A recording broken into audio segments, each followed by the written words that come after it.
Homer dropped all the parts of the grill into wet cement. He frantically searched for the manual, but looking at the ruined blueprints only made him more confused. Le grill? What the hell is that? Homer simply gave up and assembled it by feel. Compared to the perfect diagram in the manual, what Homer built was nothing more than a pile of twisted scrap metal. Homer was so furious that he began pummeling the creation. How's your father's project coming along? I think he's almost done. Yeah.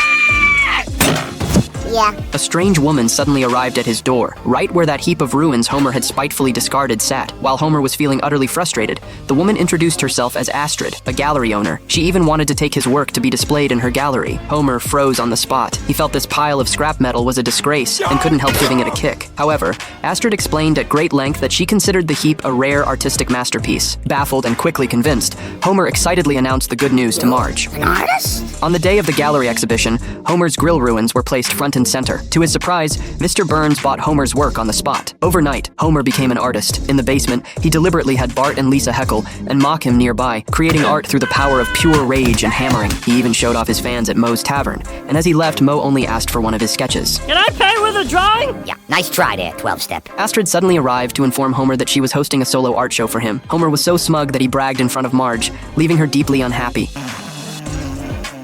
The solo exhibition opened as scheduled, but the audience lost interest after a quick look around. Bored with the repetition, everyone turned and left. Please fear my wrath, please! Call me. Marge reminded him that the works were too similar and suggested he go to the art museum for inspiration. Marge took Homer to the museum where they appreciated many classic works of art together. However, Homer didn't get an ounce of inspiration. Instead, he fell asleep on a lounge chair. In his dream, the artwork surrounded him and started kicking and punching, giving Homer quite a scare. Why does Art hate me? I never did anything to Art. Let's get out of here. Lisa suggested that Homer try a bolder innovation. Homer soon came up with a crazy idea. He and Bart secretly used doormats to block all the storm drains, and he even put snorkels on the small animals. Right, I'll do the pony while you do the lion. Make sure you strap him on real tight. Homer pried open a fire hydrant, and soon the entire town of Springfield was transformed into a man-made lake. Homer joyfully announced his artwork to the whole town. While Marge worried that people might be upset, Astrid praised it excitedly. Flanders believed it must be God flooding the wicked. Isn't that Homer Simpson?